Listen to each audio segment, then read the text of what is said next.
Hello दोस्तों, स्वागत है आपका फिर से हमारे आज के इस नए लेक्चर में। और आज हम पढ़ने वाले हैं आदर्श और अनादर्श विलयन, जो कि राउल्ट के आधार पे है। एक मोस्ट इंपोर्टेंट टॉपिक है, चाहे आप सीबीएसई बोर्ड के स्टूडेंट हो या आप यूपी बोर्ड के स्टूडेंट हो, बिहार बोर्ड के स्टूडेंट हो, ठीक है। और आज के बाद आप कभी भी इस टॉपिक को नहीं भूल पाओगे। जैसे मैंने आपको राउल्ट का नियम पढ़ाया था, उससे भी बहुत बेहतरीन तरीके से मैं आज को आपको ये वाला टॉपिक समझाने वाला हूँ। बहुत से टीचर्स सिर्फ इसमें थ्योरी लिखवा के छोड़ देते हैं, चीजों को अच्छे से एक्सप्लेन नहीं करते। मैं आपको फुल डिटेल में चीजों को एक्सप्लेन करूंगा, क्योंकि सिर्फ 12th तक ही आपको सीमित नहीं रहना, आपको आगे भी स्टडी करनी है। आगे भी हो सकता है कोई गवर्नमेंट जॉब की तैयारी है, नीट की, आईआईटी की आप तैयारी कर रहे हो, तो उसमें इन टॉपिक्स को आप दोबारा से थोड़ी पढ़ोगे, दोबारा से फिर अच्छे से और ज्यादा मेहनत करनी पड़ेगी। तो इससे बढ़िया फायदा यही है कि आप चीजों को एक ही बार अच्छे तरीके से पढ़ लो। सही बात है, ठीक है सर। तो आज ये हमारा लेक्चर नंबर 14 है और हमको पता है हम क्लास 12th की केमिस्ट्री पढ़ रहे हैं। तो चलिए शुरू करते हैं। आदर्श विलयन राउल्ट के नियम के आधार पर यह पढ़ाया गया है। एकदम बेहतरीन सी स्टोरी से आपको मैं समझाऊंगा पूरा टॉपिक, एक मस्त सी स्टोरी से, ठीक है सर। सबसे पहले आपको राउल्ट का नियम का पता होना बहुत जरूरी है। राउल्ट का नियम समझने के लिए आपको इससे पिछले वाला लेक्चर देखना पड़ेगा पूरा का पूरा, ठीक है। बाकी मैं बता देता हूं, क्योंकि जरूरत है तो बताना पड़ेगा कि भैया राउल्ट ने ऐसा बोला था कि जो भी विलयन हमारे पास है, उस विलयन का जो कुल वाष्प दाब है, पीटी है, यानी कि ये विलयन का वाष्प दाब है, जो कुल वाष्प दाब है विलयन का, वो इसके बराबर होगा, P note A dot chi A plus P nought B dot chi B के, इसके बराबर होगा जो विलयन का कुल वाष्प दाब होगा। ये राउल्ट भैया ने बोला था, ठीक है, ओके सर। अब मान लो एक क्लासरूम के अंदर दो तरीके के विद्यार्थी हैं। राउल्ट उस क्लासरूम के टीचर हैं, राउल्ट ने एक उसके क्लासरूम के अध्यापक है। इन्होंने कुछ नियम दिया अपना, बोल रखा कि इस नियम को आपको मानना पड़ेगा क्लास के अंदर, अगर आपको अच्छे से स्टडी करनी है, आपको क्लास के अंदर रहना है। अभी सारे बच्चे तो फॉलो नहीं करेंगे, कुछ ऐसे होंगे जो उन नियमों का पालन करेंगे, कुछ ऐसे होंगे जो उनके नियमों का पालन नहीं करेंगे। अब जो उनके नियमों को पालन करेंगे उन्हें हम बोलते हैं आदर्श विलयन, यानी कि जो राउल्ट के नियम का पालन कर रहे होंगे वो होंगे आदर्श विद्यार्थी, यानी कि आदर्श विलयन, आदर्श विलयन। जो राउल्ट के नियम का पालन नहीं करने के तो वे कौन से हो जाएंगे सर? अनादर्श विलयन, अनादर्श विलयन। आदर्श जो राउल्ट के नियम का पालन कर रहे, अनादर्श जो राउल्ट के नियम का पालन नहीं कर रहे। अच्छा सर, इंग्लिश में बोलते हैं आइडियल सॉल्यूशन, इंग्लिश में बोलते हैं आइडियल सॉल्यूशन, आइडियल सॉल्यूशन, ठीक है, ओके सर। कौन से विलयन होंगे? जो राउल्ट के नियम का पालन करते हैं।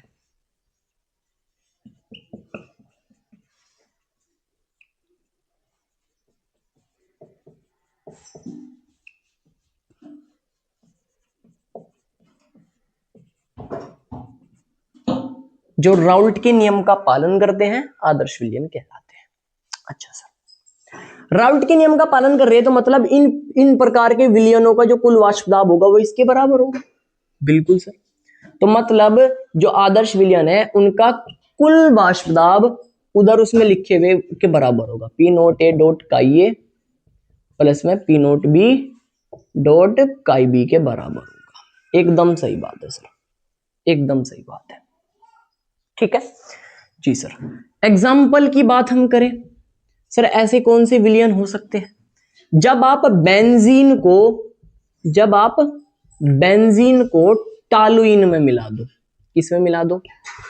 टालुइन में, तो इससे कोई विलयन बनेगा। बेंजीन को आप टालुइन के अंदर मिला रहे, इससे कोई विलयन बनेगा, उस विलयन को हम बोलेंगे आदर्श विलयन। क्यों? क्योंकि वो राउल्ट के नियम का पालन करता है। ठीक है सर, हम चीजों को समझ रहे हैं, इससे कोई विलयन बन रहा होगा। अब इस प्रकार के विलयनों की क्या खास बातें हैं सर? कुछ खास बात होगी इनके अंदर, जो ये राउल्ट के नियम का पालन कर रहे हैं, क्या चेंजेस हैं इनके अंदर? तो देखो जरा कुछ खास बातें इनकी, कुछ मुख्य बिंदु। ये जो है टीचर्स आपको सिर्फ लिखवा के छोड़ देते हैं, ऐसे ही बताकर, फुल डिटेल में इन चीजों का आपको नहीं बताया जाता। जो मुख्य बिंदु है मैं आपको बताऊंगा, आप मेरे पास आई हो, मेरी रिस्पॉन्सिबिलिटी है आपको सेटिस्फाई करना, ठीक है। चलिए सर, मेन पॉइंट्स क्या है सर इन विलयनों के? सबसे पहला और इंपॉर्टेंट पॉइंट ये है कि ए के बीच में जितना आकर्षण बल होगा, अब ये क्या है ये भी बताऊंगा, बी के बीच में जितना आकर्षण बल होगा उतना ही आकर्षण बल ए और बी के बीच में होगा। अभी देखो जरा, आप मेरे पास स्टार्टिंग से पढ़ते आ रहे होंगे, कुछ ऐसे हैं जो आज ही आए होंगे ना, मैं बता दूं। ए का जहां पे मैं लिखता हूं, ए का मतलब होता है विलायक, यानी कि सोलवेंट, यानी कि सोलवेंट। और बी का मतलब होता है विलय, बी का मतलब होता है विलय यानी कि सोल्यूट। ठीक है, विलायक वो पदार्थ होते हैं जिसमें चीजों को मिलाया जाता है, और विलय वो पदार्थ होते हैं जिसे मिलाते हैं। मान लो आपने पानी के अंदर चीनी को मिलाया, तो पानी क्या हो गया? विलायक, क्योंकि उसमें मिलाया गया है।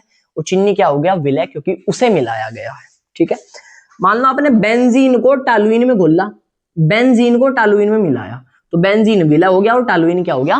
विलायक। क्योंकि हम आदर्श विलयन की बात कर रहे हैं तो इनकी बात करेंगे कि बेंजीन में आपको टालुइन में मिला दिया, तो बेंजीन विलय हो गया, टालुइन विलायक हो गया। ठीक है सर, तो टालुइन के बीच में भी कुछ अणु होंगे, जैसे मैं आपको बताऊं, जल के अणु होते हैं भाई H2O। ठीक है, जल के अणु होते हैं H2O, और ये आपस में कैसे जुड़े रहते हैं? ऐसे, आकर्षण बल से, ये आकर्षण बल, ये आकर्षण बल। ठीक है ना, इसी तरीके से जो मेरे पास टालुइन है, मान लो उसके अणु ए है, यानी कि जो विलायक है, उसके बीच में भी जो आकर्षण बल है, यानी कि जिस बल से आपस में जुड़े हुए, और बी के जो अणु हैं जिस आकर्षण बल से ये आपस में जुड़े हुए, अगर ए और बी के बीच में भी यही आकर्षण बॉन्ड बना दिया जाए तो वही सेम आकर्षण बल बराबर होगा। मतलब ए टालुइन के बीच में के अणुओं के बीच में जितना आकर्षण बल है, बेंजीन के अणुओं के बीच में जितना आकर्षण बल है, उतना ही आकर्षण बल बेंजीन और टालुइन दोनों के अणुओं के बीच में होगा। ठीक है ना, ए के बीच में जितना आकर्षण बल, बी के बीच में जितना आकर्षण बल, उतना ही ए और बी दोनों को मिलाने के बाद आकर्षण बल होगा। इसलिए यहां पे मैंने बराबर का साइन लगाया। मुझे उम्मीद है समझ आ गया होगा। आकर्षण बल क्या होता है सर? आकर्षण बल वो वाला बल होता है जिससे दो परमाणु या अणु आपस में जुड़े रहते हैं, इसे बॉन्ड बोलते हैं, बॉन्ड, है ना। आकर्षण बल उसी तो बोलते हैं, बॉन्ड को single bond, double bond, triple bond, वही सब। तो ए के बीच में जितनी मजबूती से अणु आपस में जुड़े होंगे और जितनी मजबूती से बी के अणु आपस में जुड़े होंगे, उतने ही ए बी के अणु उतनी ही मजबूती से आपस में जुड़ेंगे। सही, हमें समझ आ गया, बहुत बढ़िया। सर दूसरा पॉइंट बताओ, दूसरा पॉइंट बताओ। दूसरा पॉइंट ये है कि भैया इनमें ऊष्मा परिवर्तन, ऊष्मा को हम एंथैल्पी भी बोलते हैं भाई, एंथैल्पी भी बोलते हैं। तो कहीं पे एंथैल्पी लिखा हो, घबराना नहीं है, इंग्लिश में तो एंथैल्पी ही बोलते हैं, या हीट। ठीक है, ऊष्मा एंथैल्पी परिवर्तन शून्य होता है। क्या होता है? शून्य होता है। मतलब डेल्टा H की वैल्यू शून्य है, डेल्टा H की वैल्यू शून्य है। अब सर ये क्या है? एक मिनट में चेक कर लूं, उधर दिख रहा क्या? ठीक है, अब ये क्या है सर, इसके बारे में बताओ।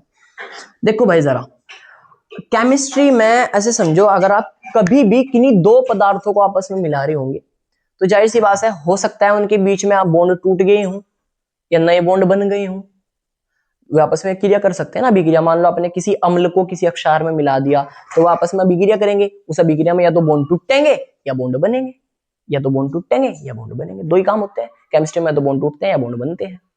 ठीक है, पुराने बॉन्ड टूटते हैं, नए बॉन्ड बनते हैं। अब इसका एक बहुत बेहतरीन खेल है। क्या खेल है सर?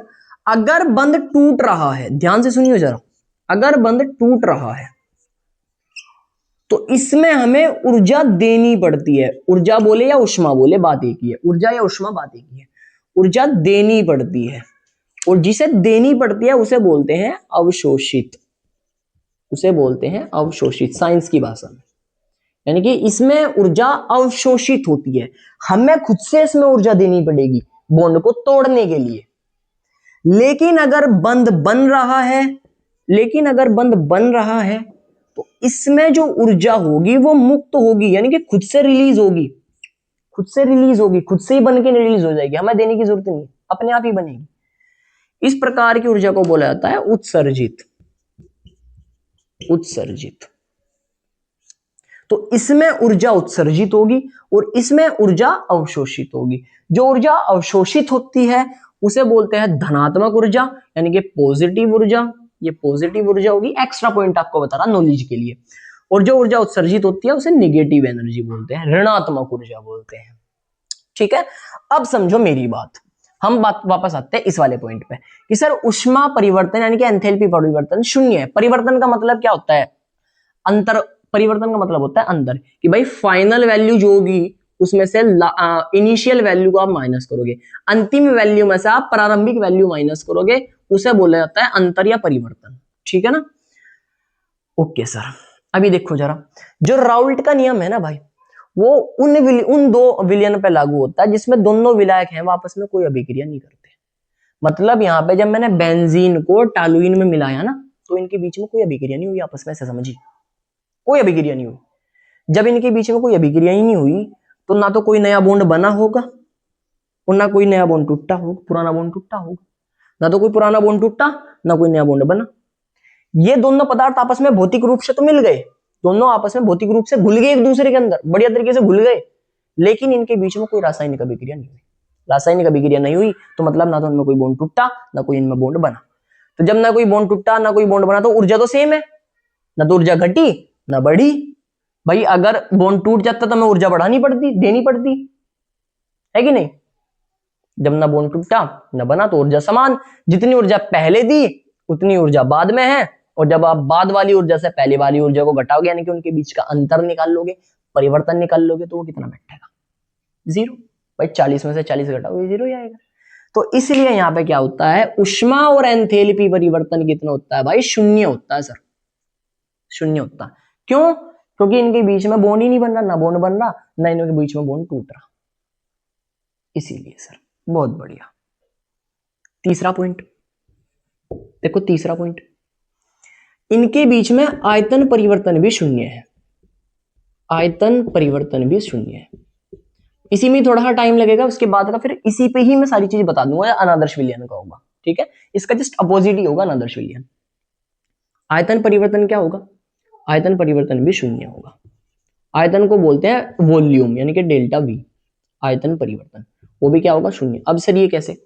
मैंने क्या बताया कि बेंजीन को आप टॉलुइन में मिला रहे, इनके बीच में रासायनिक अभिक्रिया तो होने की नहीं, लेकिन ये एक दूसरे में बहुत अच्छे तरीके से घुल जाएंगे, एक दूसरे में बहुत अच्छे तरीके से क्या हो जाएंगे? ये घुल जाएंगे। और जब ये एक दूसरे में बहुत अच्छे तरीके से घुल गए हैं, इनके बीच में, इनके अणुओं के बीच में कोई खाली स्थान नहीं रहता, कोई भी खाली स्थान नहीं रहता, तो आयतन ना तो बढ़ता ज्यादा ना घटता है, आयतन समान रह जाता है, क्योंकि आपस में बहुत अच्छे तरीके से घुल गए भाई, कोई इनके अणुओं के बीच में खाली स्थान नहीं रहा। इस वजह से ना तो आयतन बढ़ा ना घटा, यानी कि फाइनल जितना था उतना ही, जितना अंतिम था उतना ही पहला है। तो जब आयतन आप निकाल लोगे, परिवर्तन निकाल लोगे, वो भी कितना बैठेगा? 0 सर, 0 बैठेगा। अब बताओ आपको आदर्श विलयन कैसा लगा? उम्मीद है आनंद आ गया होगा, बढ़िया लगा होगा। ये वाले पॉइंट क्या समझ आ गया आपको? कमेंट में मेरे को बताना, ये चीज आपको शायद से और कहीं देखने पर इतने अच्छे से समझने को मिले। ठीक है ना? बढ़िया, सिर्फ लिखवा के छोड़ देते हैं, इसमें इतने अच्छे से नहीं बताते। ऊष्मा परिवर्तन भी मैंने आपको बता दिया, इनके बीच में जो आकर्षण बल होगा वो बता दिया, और आयतन परिवर्तन भी। अब अनादर्श विलयन को हम फटाफट से पढ़ सकते हैं। फटाफट से उतार लीजिए, फिर मैं रफ कर रहा हूं उधर की चीज।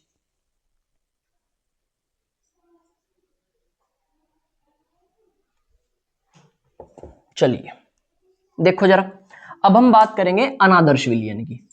कौन से विलयन की? अनादर्श विलयन की। सर आदर्श हमने पढ़ लिया, अब बात है अनादर्श की। मैं यहीं से अरेंज कर देता हूं,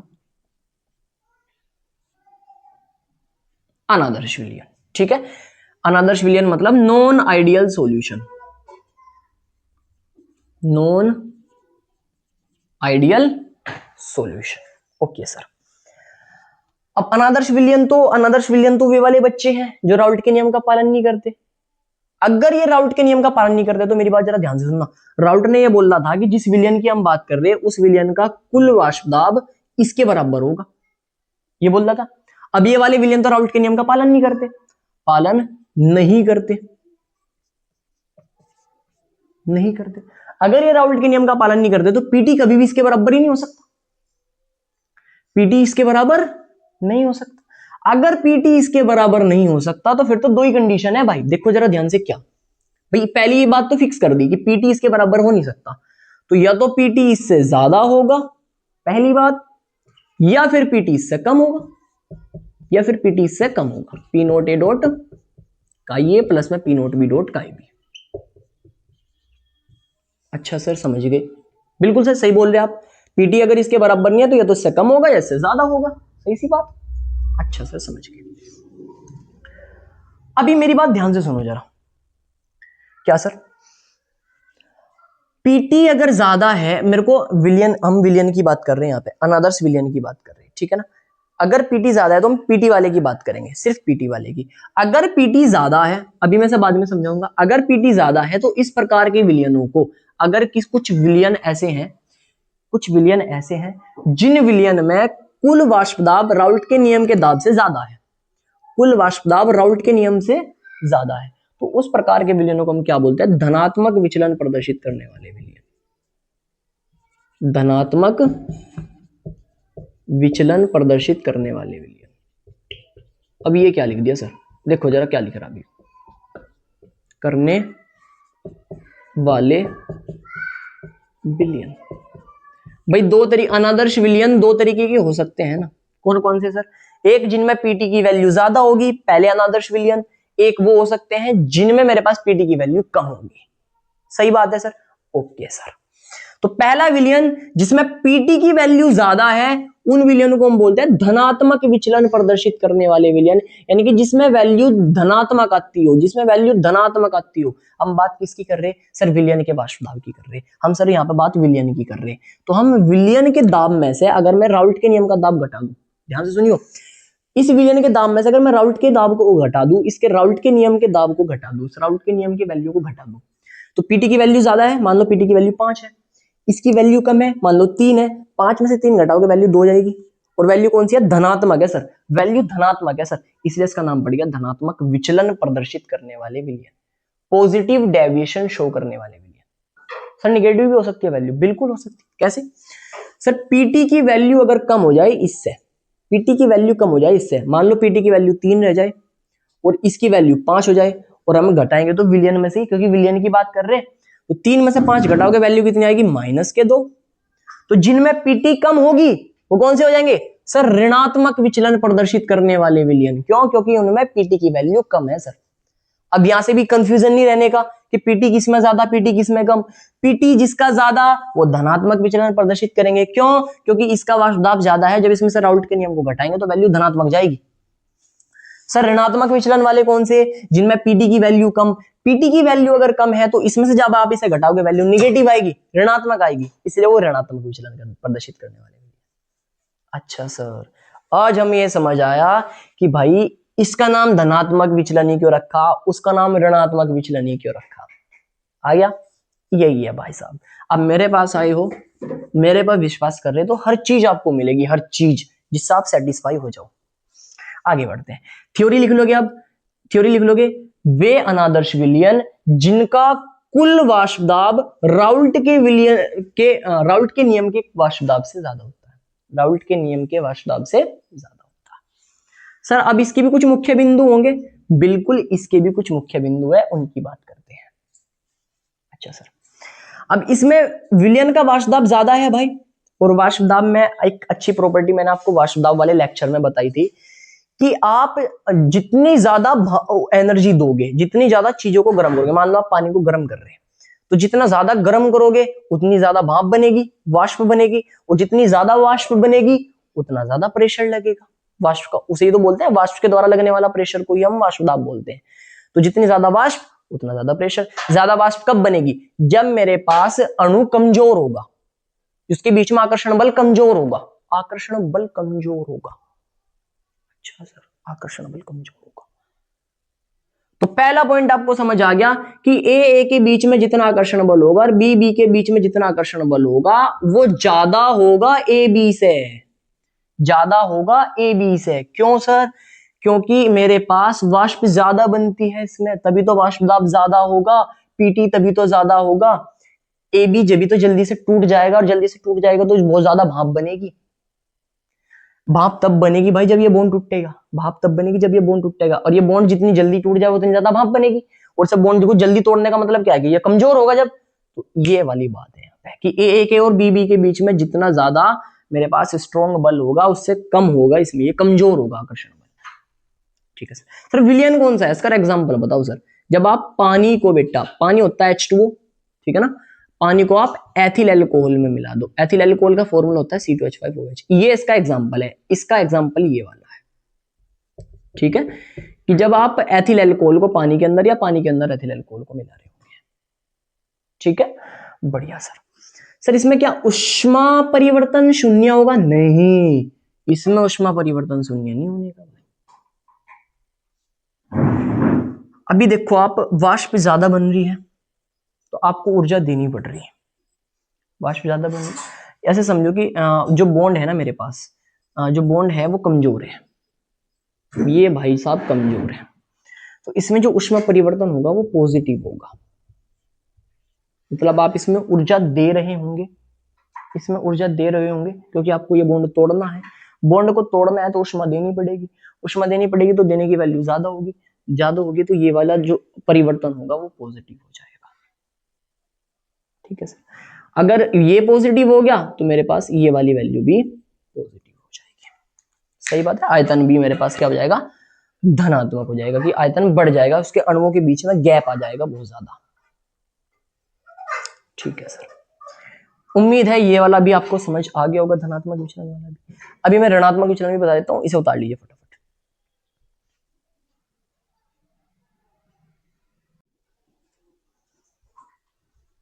उतार लिया, बहुत बढ़िया।